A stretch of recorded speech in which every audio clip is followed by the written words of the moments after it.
Hey all, today we'll talk about one of the most fundamental services in AWS, EC2 or Elastic Compute Cloud. In this video, you will learn how to launch and manage EC2 instances, configure security settings, and set up both Windows and Linux virtual machines inside AWS. We'll walk through everything step by step, from creating key pairs for secure access to configuring security groups and managing your virtual environments efficiently. Now, why is this important? Because whether you're building a web server, hosting a database, or deploying applications at scale, EC2 is at the heart of nearly every AWS project. And by the end of this video, you'll have the confidence to create, secure, and manage your own EC2 instances, a skill every cloud engineer, solutions architect, and DevOps engineer must master. And today's video is taken from our AWS job-oriented program, through which we have helped many professionals like Tolu, Renga, Kennedy land their dream cloud jobs. And before we jump into the details, we want to invite you to our free AWS Cloud Masterclass. If you are feeling uncertain about where to start or how to make the leap into cloud roles, this session is for you. We'll cover how to get started in AWS Cloud with no prior experience, how to craft a standout CV, and how to prepare for interviews without feeling overwhelmed. And by the end, you'll have a clear roadmap to transition into a cloud career and increase your salary potential. So don't miss out this opportunity. Check the description and pinned comments for the link to join. Okay, what exactly the instance? That is EC2 Elastic Compute Cloud, which is obviously it's one of the AWS, the web services, which provide you the virtual machine. It's nothing but you can access your virtual machine over the AWS cloud. It's called EC2. Okay, the EC2, it means what? It just like your traditional on-premises server, but it is available over the AWS cloud, and you can do anything with the instance. Like you can create web hosting, application, database, authentication servers. Okay, you can also work on the AI, ML, train the model, anything that you can discuss. So we also discuss about the this considerations point. These are some launch consideration. Names and tags. It means what? How should your instance be identified?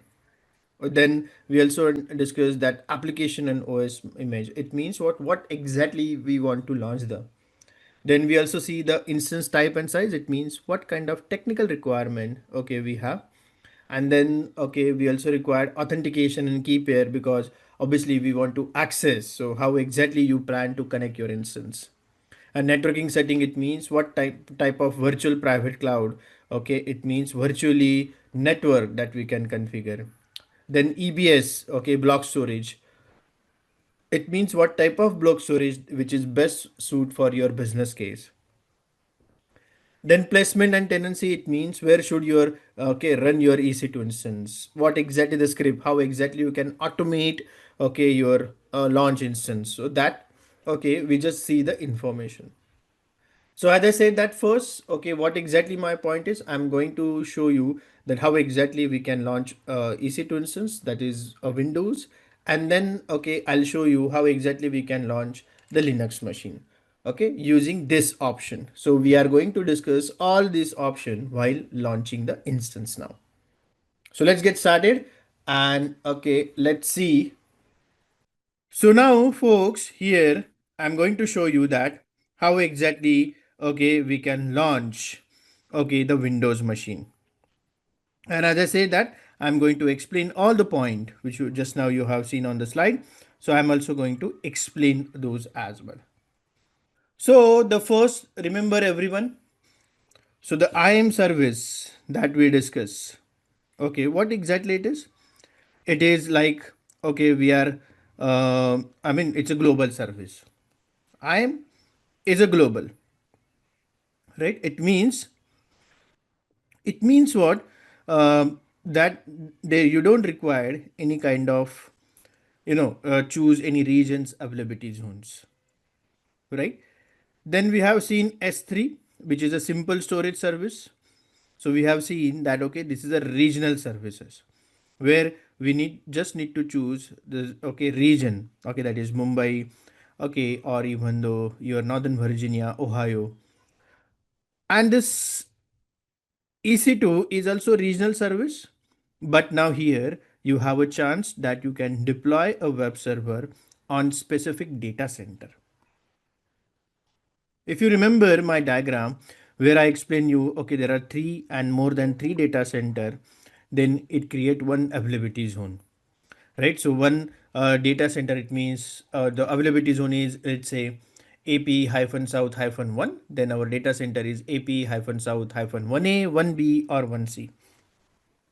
So here, okay, it give the option that where exactly you want to launch the instance, whether in the AP hyphen south hyphen 1A, 1B or 1C here. So, okay, now here folks, I just choose the Mumbai region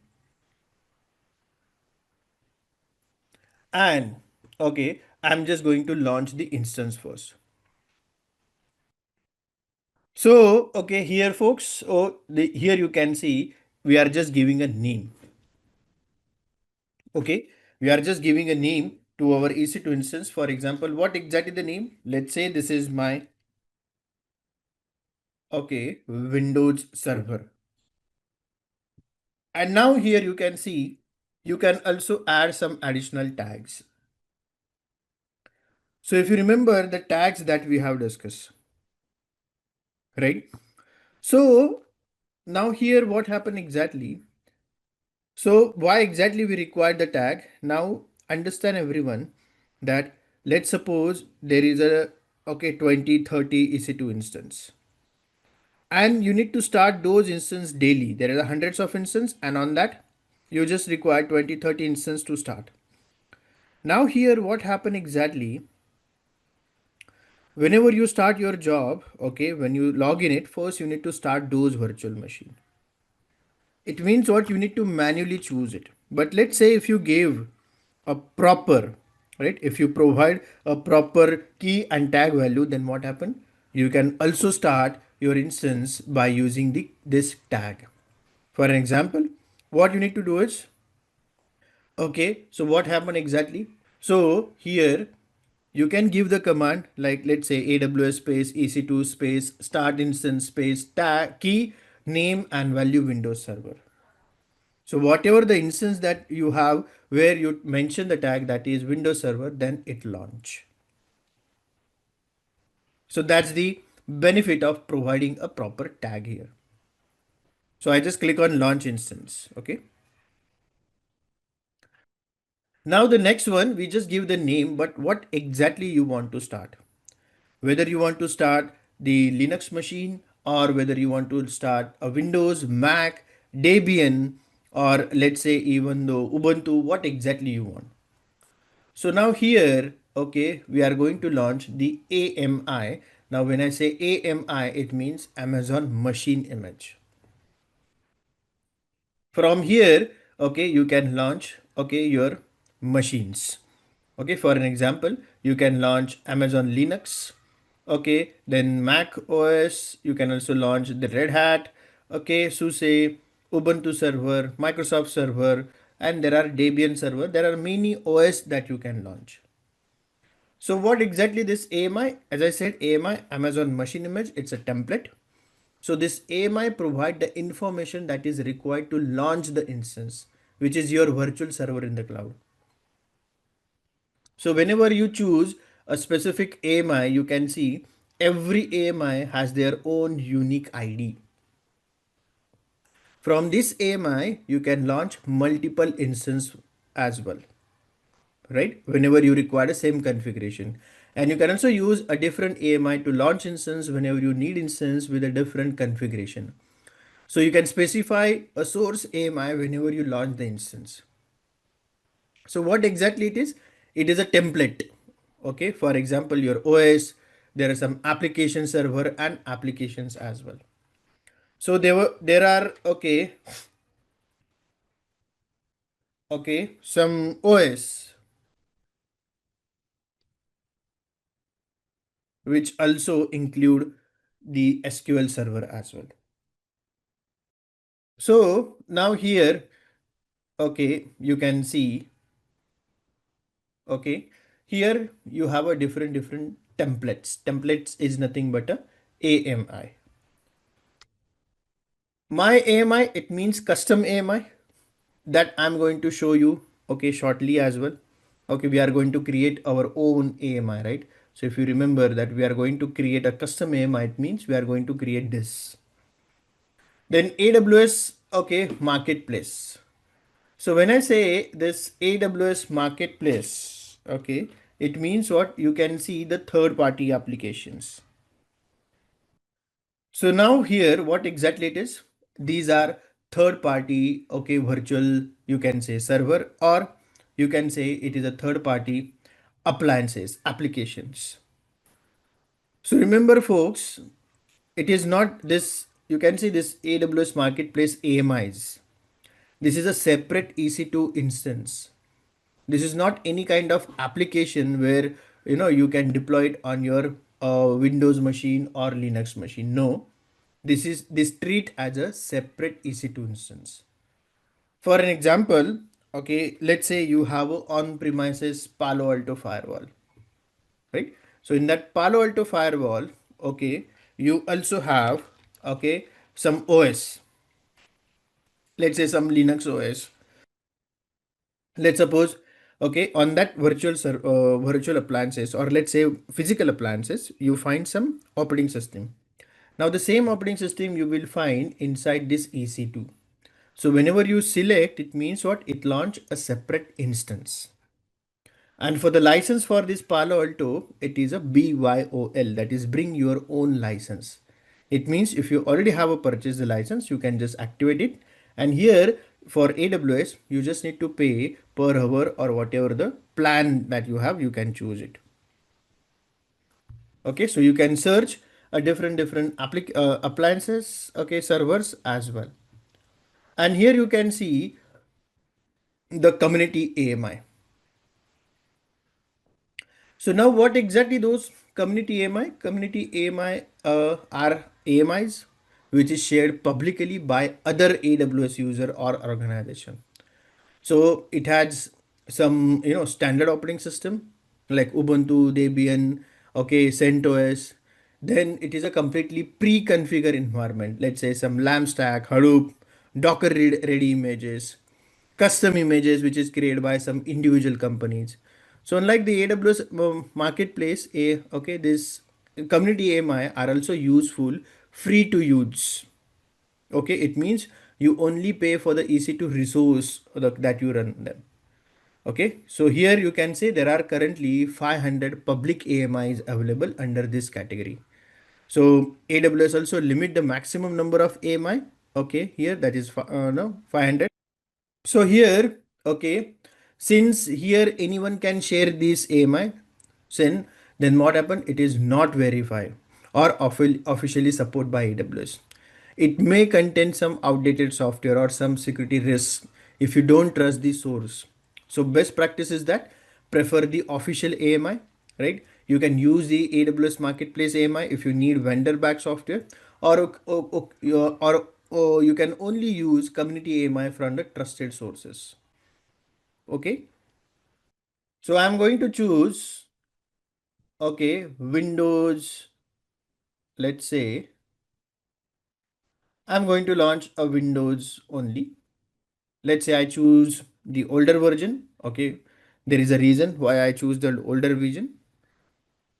So here till now we just give the name, okay, that I'm going to launch one EC2 instance. Okay. And here you can see I just choose one operating system, and that is a Windows. And now the next is what type of hardware that required. So now here, now the next thing is about the instance type.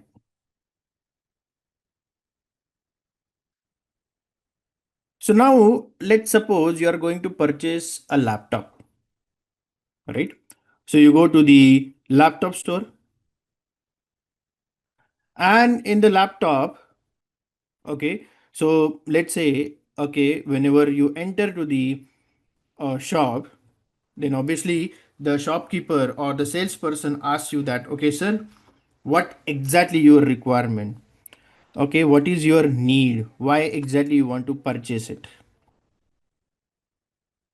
So it why exactly they ask the question? Because they want to understand the need, and based on need they can showcase you the right laptop for you. You said that, okay, I want to, okay, let's say I want to purchase a laptop for the gaming purpose, right? I want to play a game. Then obviously the salesperson cannot show you the Lenovo, okay, some notebook or HP Lightbook. They will, okay, give you the option that, okay, you can go with the higher levels of machine where the graphics card is inbuilt. Why? Because to play the real experience, you required hardware supported, and which you will get it only in a higher laptop or where the graphics card is inbuilt. Am I correct, folks? Am I correct? Right? So, obviously, if you need a higher one, I mean to say, if you want to play some high classes game, obviously, you require the higher version of laptop. Now, in your organization, okay, let's say you are working on AI in some, or let's say some, you want to train the model. Let's say you are working on LLM, okay, or let's say NLP. Now, in that case, what happened exactly? You required also a higher machine. Let's suppose for to train your model, machine learning model, you required 1 terabyte of RAM, right? And now let's say you also required a 2 terabyte of space to store it. Obviously, in this case, you don't have an option from where you can procure it because the cost is millions rupees, or sorry, dollars. So, okay, obviously your okay organization might not approve to purchase these kind of the higher versions of hardwares. But what will happen if we can rent out by per hour, per seconds as well? Then might be, okay, our organization approve, and it's just an one example. But here, okay, in AWS you can choose many type of configuration hardware. So if you want to choose that hardware, you have an option that is a instance type. What type of hardware that you require.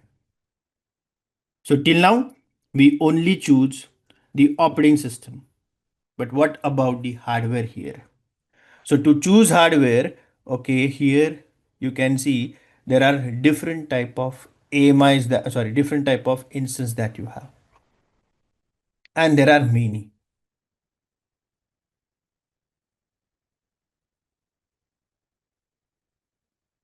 So everyone now please bookmark the link.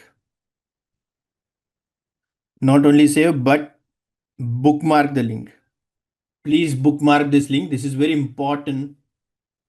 Please bookmark this link. Now, why I ask you to bookmark this link?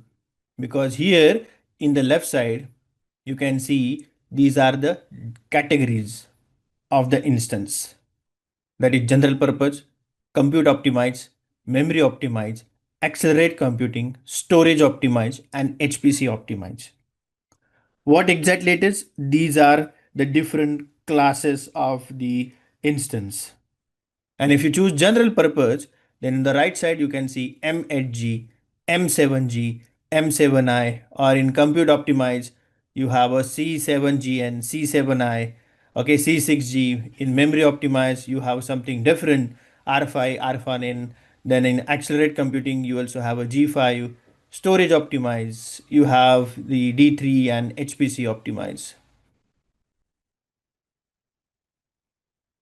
So these are what? These are the type of instance. And again, if you choose, let's say for example, M5, then in M5, you also have M5 large, which is a two virtual, okay, virtual CPU, memory 8. Let's say, okay, you choose M5 24 extra large, then you can see 96,384 of memory of GB. Then there are some instance you can see the memory, okay, the RAM is almost 1.5 terabytes, 192 virtual machines, 3.2 network bandwidth, right? 8 Gbps of bandwidth. So it means what? Okay, here you have, okay, complete flexibility from where, even though you can also start, okay, with 1 GB of RAM, right? 1 GB of RAM as well to 1.5 or more than that. There are some of instance type which provide you more. Now you might have a confusion that Amey, but what exactly, when to choose what, right? Because there are many instances and I don't know. Okay, some, let's say if someone comes to me and say that, hey, I want the EC2 instance for my testing the application, or let's say I someone comes say, hey, I want to deploy NoSQL, you can say the databases, right? So how do I choose what is the right instance for me, right? So if you see here the general purpose, and if you just go to the, let's say for an example, M5. Now why we required M5? So if you see here, these are all use cases is mentioned, right? So for example, general purpose, it means what? It's balance of compute, memory, networking, diverse workload, web applications. If you have these kind of scenario, you can choose general purpose. You can also choose compute optimize. Okay, for this is for the compute bound application, high performance processor, media transcoding, scientific modeling, machine learning kind of things. Then this machine memory optimize. This is for the fast delivery of large data set in memory, database server, web cache, data analytics, right? If you choose accelerate computing, then it is for the high graphics processing, GPU, that is graphics processing unit bound, machine learning, high performance compute, autonomous vehicle applications. Or if you choose storage, now storage names say everything, right? If you have some high sequential read and write data, large data set, no SQL database, okay? So, and high HPC for obviously for the high processing, high performance computing.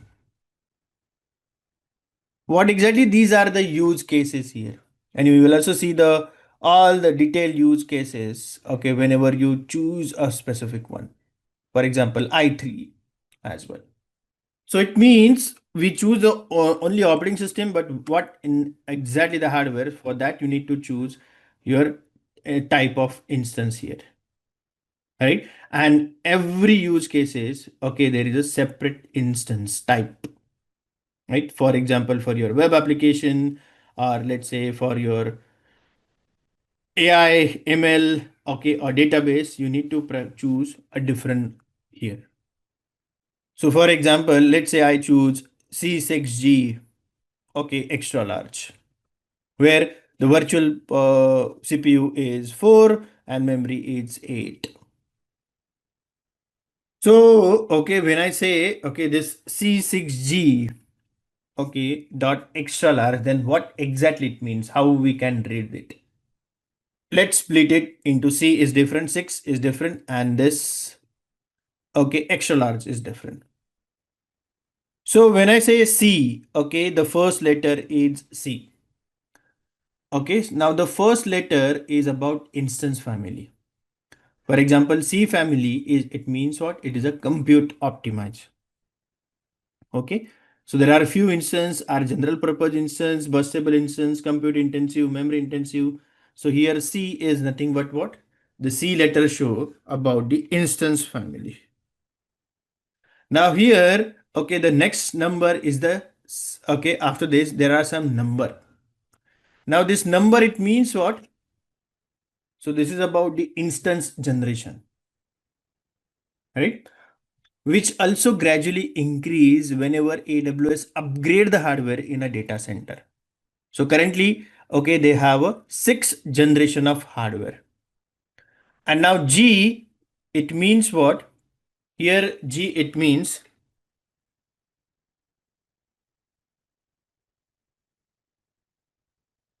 okay, so that is G, it means additional properties.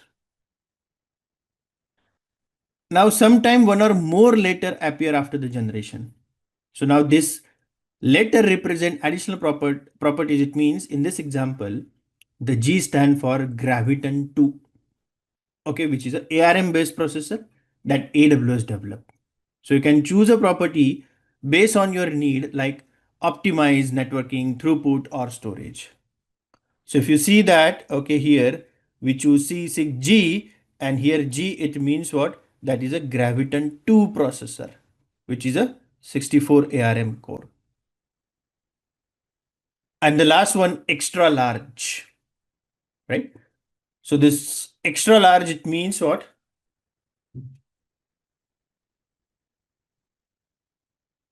What is the size of instance? Okay, what exactly the size of instance? This is the last part, okay, which include your CPU, memory, storage, network performance. So how exactly we can read this? So this instance type is read as a C type instance from 6th generation with Graviton 2 processor and extra large size deployment.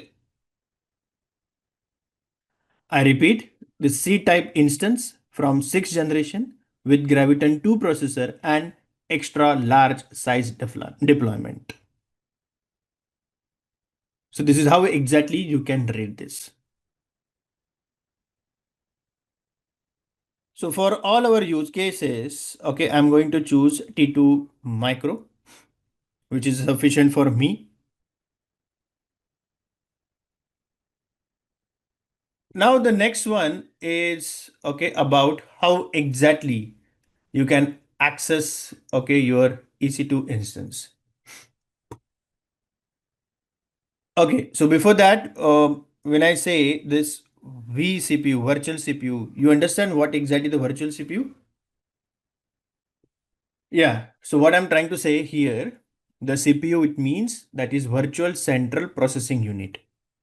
So this CPU is what exactly? It is virtualized processor core, which your instance get to run some workload, and it come from the underlying physical CPU of the AWS host machine. Now here, when I say okay, one CPU, okay, or the vCPU. So each physical CPU core has threading. Okay, hyper-threading split, it means hyper-threading split one physical core into two threads. So AWS count each thread as a one virtual CPU. See, their virtual CPU share the same physical core resources. So two virtual CPU are as powerful as two full physical cores. But for many workload, the hyper-threading gives good parallel performance. Now, some software like your Oracle, SQL, they are license based on the core virtual CPU. So you need to know exactly how many virtual CPU are you are running. Okay, so that's the reason AWS instance families advertise virtual CPU, not exactly the physical cores. Okay, so you can consider your physical CPU is like your road and virtual CPU is like a lens. So the road, it means core, the main, and two lanes, it means two virtual CPU. One is for the car, one is for the two-wheeler. Correct. Now the next one, okay, here is about the key pair. It means how exactly you want to, okay, authenticate your EC2.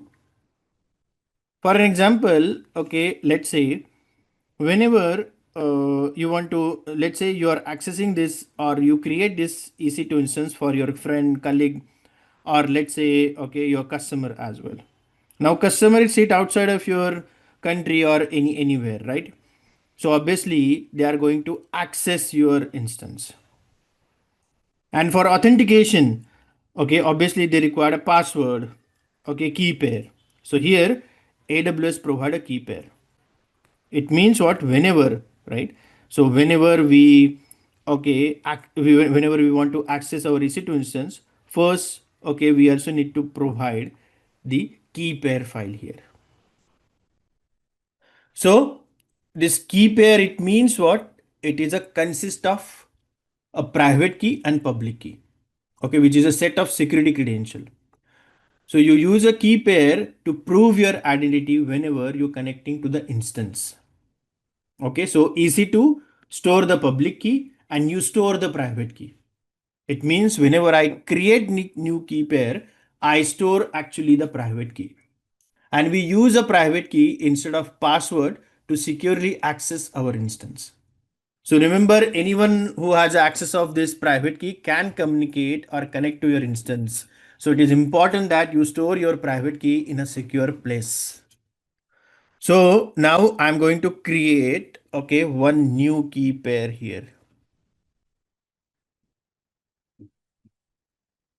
And I'll just give a name, let's say K21 hyphen August.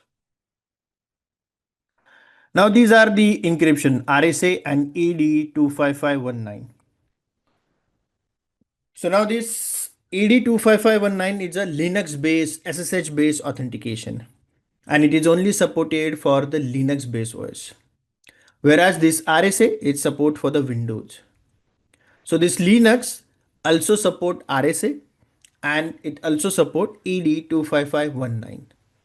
RSA stand for Ravish Shamir Adlaman and these are the other encryption. These are the different encryptions where it encrypted and it create public and private.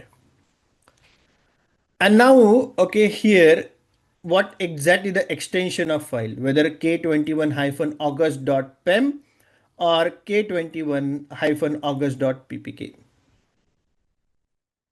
So ppk we use mostly for the, okay, for putty. Okay, we connect, if you want to connect the Linux machine, we use a putty. Now, few years back, what happened? Okay, you have, okay, only option, okay, that is pem option .pm. But let's say if you are using putty, okay, application to connect your EC2 instance, then you need to convert your .pem file into .ppk. So there is a putty key generator, okay, that we use to convert .pem to .ppk. But now, okay, AWS provide directly both the option. Either you can use .pem or you can also use .ppk as well.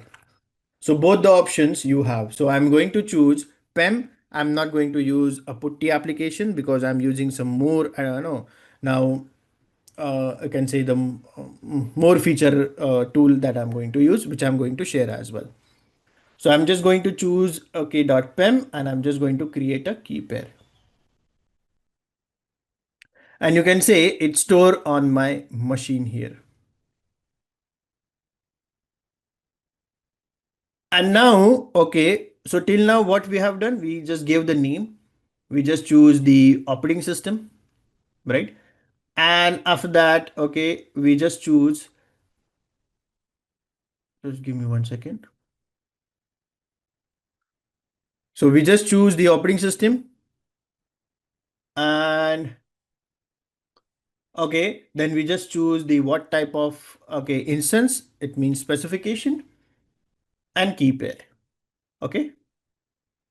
Why private key option is disabled? You mean to say that this ED25519? Yeah, I just said that. Okay, this is a Linux based, okay, actually. So it is only supported for the Linux, not Windows, because we launch a Windows machine here. So it support only the RSA. But for Linux, it support both, that is RSA and ED25519. That's the reason it disable here. So now the next one here, exactly the network settings. Okay, where exactly you want to launch the instance. So we choose operating system, we choose hardware, okay, authentication, but where exactly you want to launch instance, whether you want to launch your instance in your let's say in your QA environment, development environment, or whether you want to create your okay in the production environment.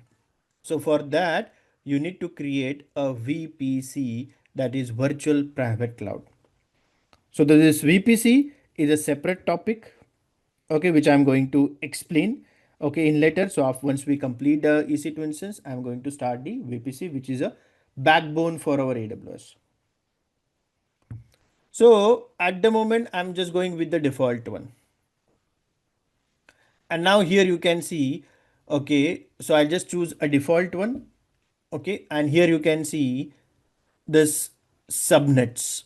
You can say this is AP hyphen south hyphen 1A, right? This is AP, okay, hyphen south hyphen 1B. And okay, here you can see, and sorry, and here you can see, okay, there is a AP hyphen south hyphen 1C as well. So, okay, now here, what exactly it means? It asks me that, okay, where exactly you want to launch instance? Okay, there are three data center and where exactly you want to launch. And you can see there, here, there is a set of IP as well. It means if you choose, let's say availability zone, okay, 1A, okay, that is AP hyphen south hyphen 1A that you choose. So here you can see CIDR range 172.31.32.0/20. It means in this subnet, I can launch maximum 4096 host machine, right? 4096 EC2 instance that I can launch. Now remember, whenever you launch EC2 instance, you will get a public IP address and private IP address, right?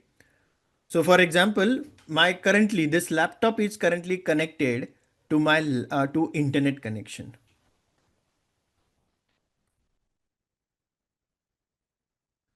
So any devices, let's say your mobile, your phone, your projector, okay, anything, whenever they connect, okay, to the internet connection, they will get a public IP address.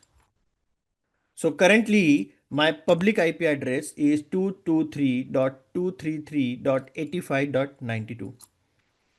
So whenever my laptop is going to communicate with the internet connection, so internet connection will understand, okay, what exactly the source IP address. So the source IP address is this. It means who want what exactly. So it means this is my public IP address. And whenever I communicate within a network only, okay, within my internal network, LAN.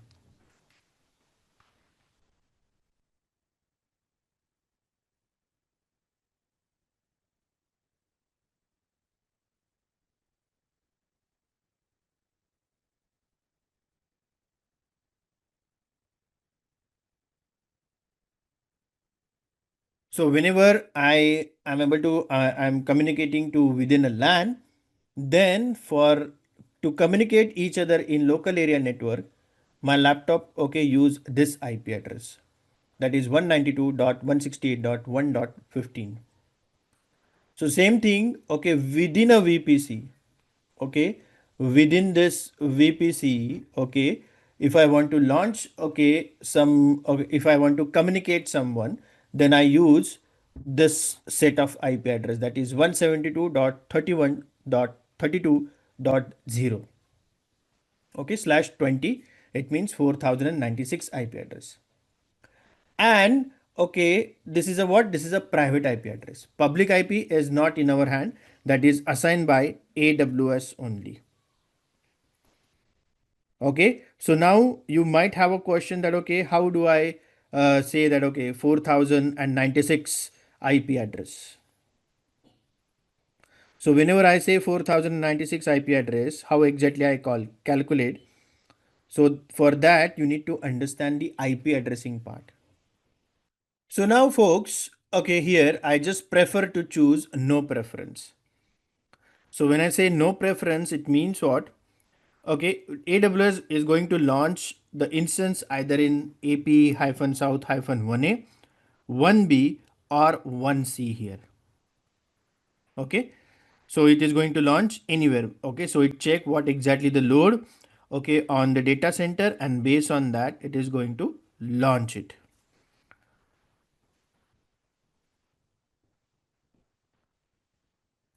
Now the next part is very important part, okay, is about the firewall security group. Okay,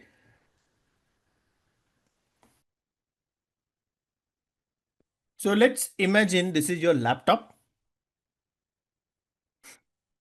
And okay, your laptop has some port. Let's say this is the USB port, this is the Type C port, this is the HDMI port.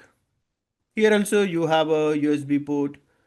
Here you also have some headphone jack, right?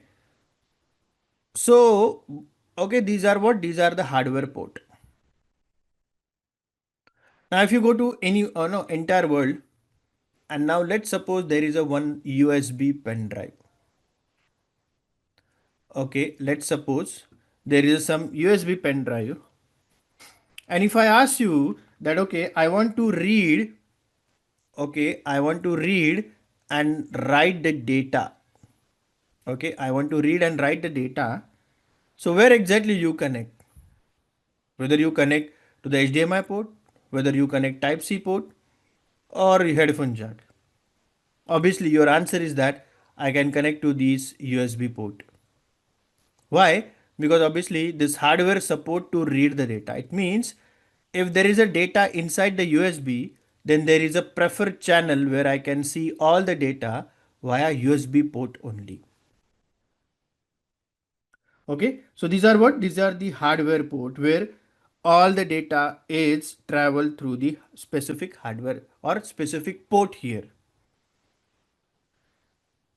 So now my data is traveled through port, that is my physical data. What about the entire application or software port? So these are what? These are the hardware port. So total number of port is 65,535. Okay. So total 65,535 where 0 to 1023 ports, okay, are used by OS, that is your operating system, and 1024 to 65535, okay, okay, it's called ephemeral ports. Okay, it's called the ephemeral ports here. That is a temporary ports, okay, that we are going to assign.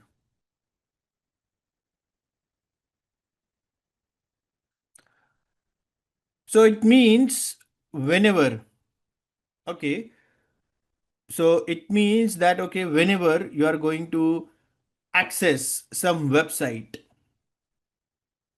you can see whenever you access the website, it is a HTTPS. All right. So what exactly it means? So all the data, okay, when I say HTTPS, it means your all packet is goes via 443 port.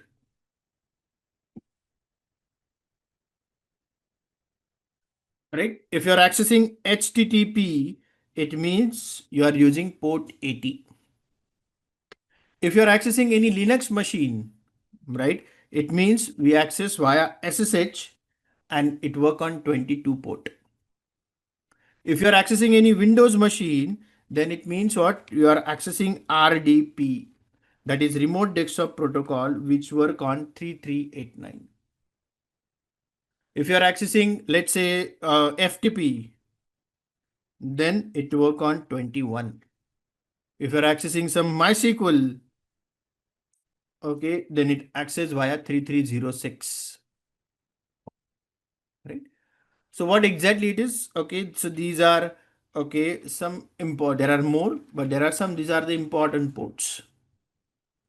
Right? Now, why I'm giving this information in middle of this, okay, security group or Windows session? Because the reason is that here AWS asks us to create one security group.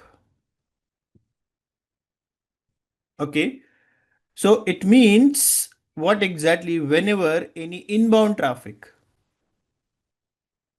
okay, whenever there is an inbound traffic, let me clean.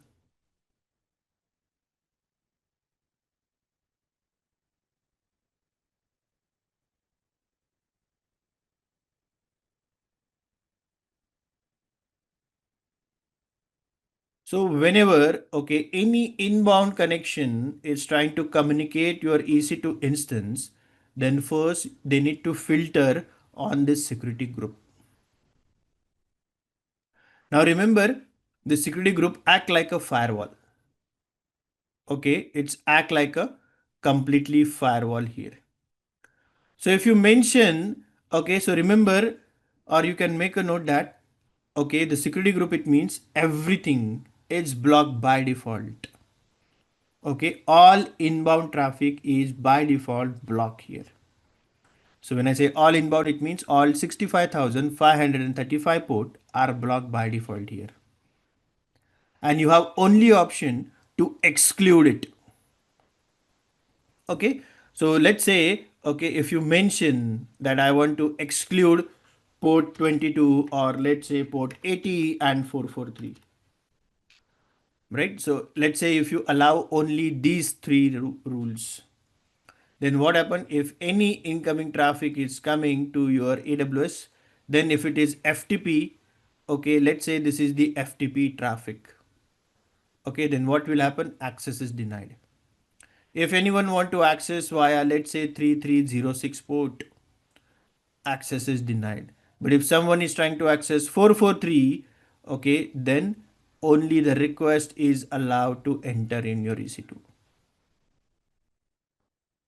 Okay, so the most important factor of your AWS EC2 is that what exactly you want to allow, right? So you can add a security group and say that, okay, here I want to allow any TCP port, okay, or let's say, okay, I want to allow the HTTP, or let's say ICMP, POP3, IMAP, MySQL, what exactly allow. So in that case, you can allow a specific rule here, right? So at the moment, as I'm going to launch a Windows machine, right? Here you can say there is a one Windows machine. So that's the reason it takes whether you want to allow RDP, because we are going to access our Windows machine using the remote desktop protocol. Okay. You can add the rule, different rule. Okay. And here also what exactly the source type. Anywhere it means what anyone can access it. If I say some, okay, my IP, it means only you can say this is my public IP. Just now I shown you 223.233.85.92, right? So here you can see I'm going to allow only, it means only this IP address can access my Linux machine, otherwise no.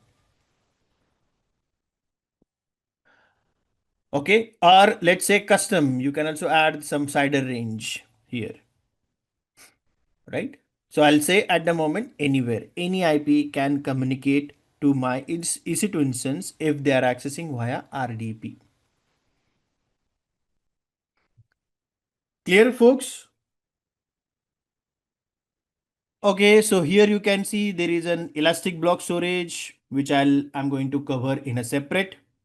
And here also in advanced detail, there are many advanced details you can see, which I'm going to also explain, okay, this, okay, in while we are covering the Linux.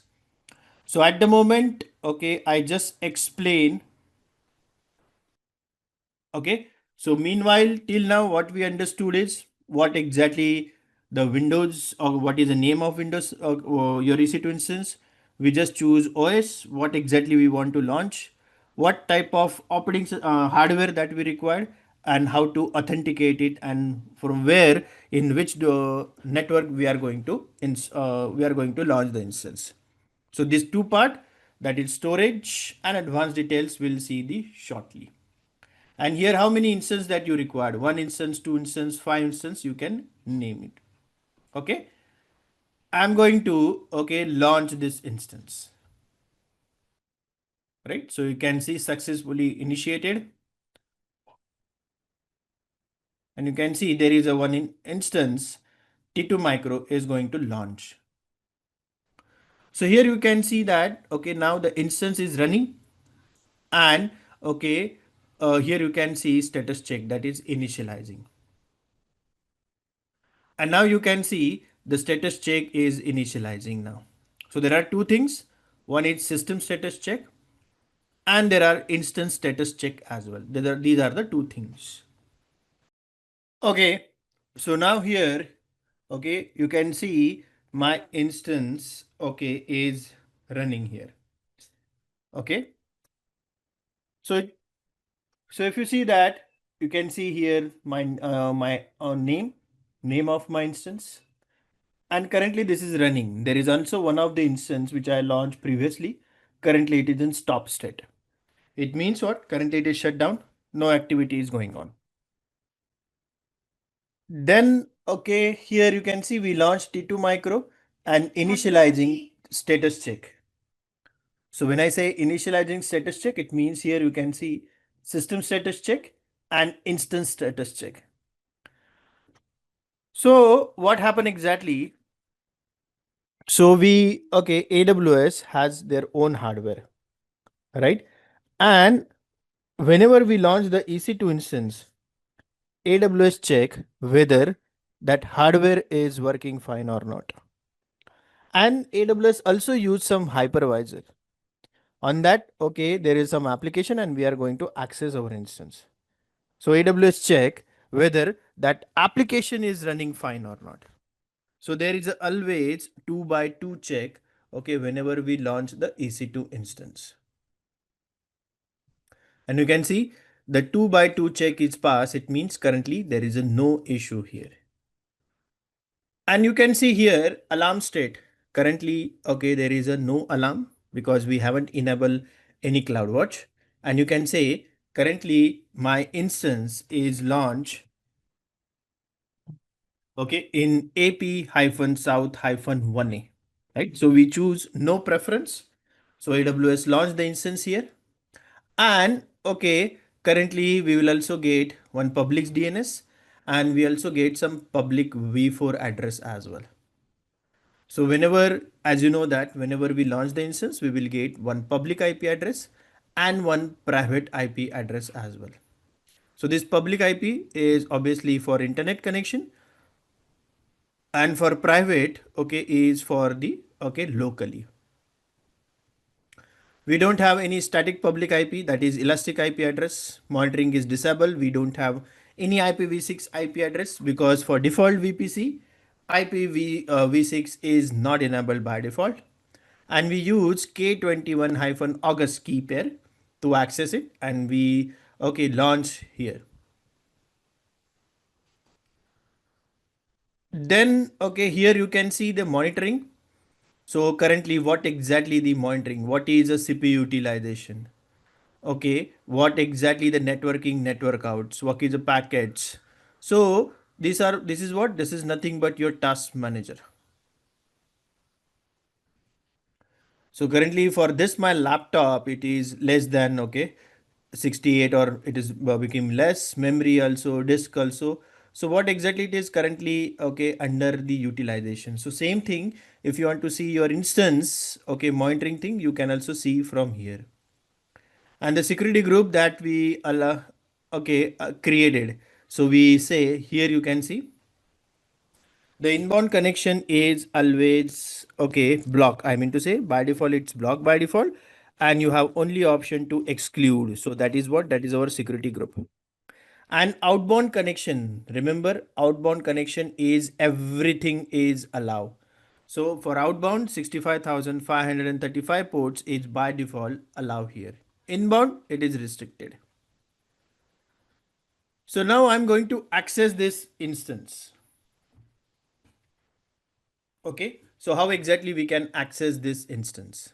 One more thing. So whenever we launch the instance, okay, so AWS assign one instance ID. Okay, you can see here, and this is a unique instance ID for every instance. So this is my instance ID. This is how exactly AWS identify. This is what exactly the instance is. So now the next thing is that I'm going to access my machine.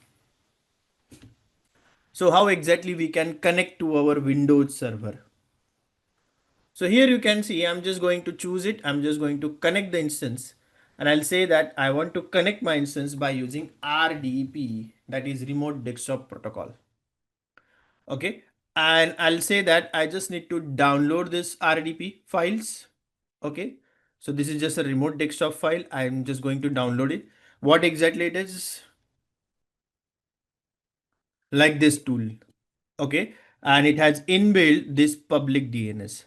So you just need to share, okay, this Windows RDP files with one, and I'm just going to connect. So now obviously it required a password.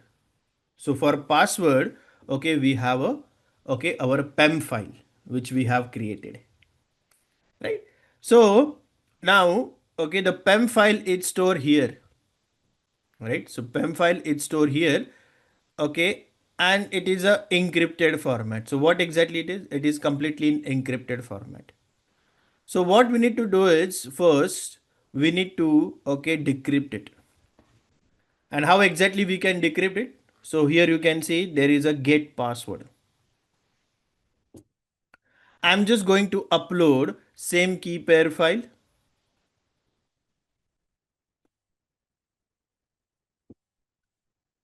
So this is all my files, and I'm just going to decrypt it. That's it. And the moment you decrypt, you can see here is the password. This is my password. And now I just need to, okay, provide the password only. So I just provide the password, just click on OK and yes.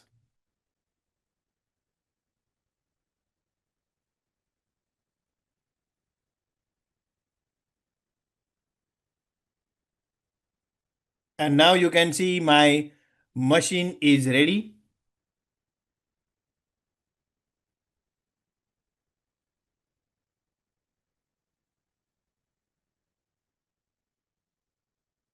And now you can see this is my OS.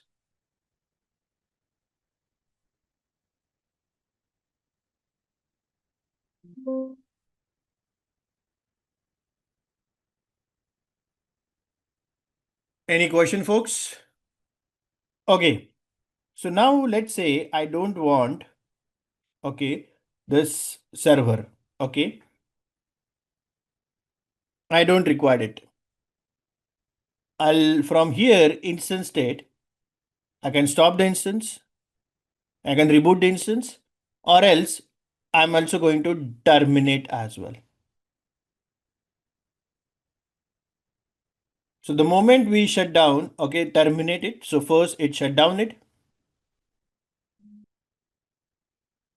And once it is shut down, you can say it's terminated. So now remember, okay, once you terminate, okay, there is a no option. Okay, once you terminate, there is no option where you can recover the data. Terminate, it means everything is deleted.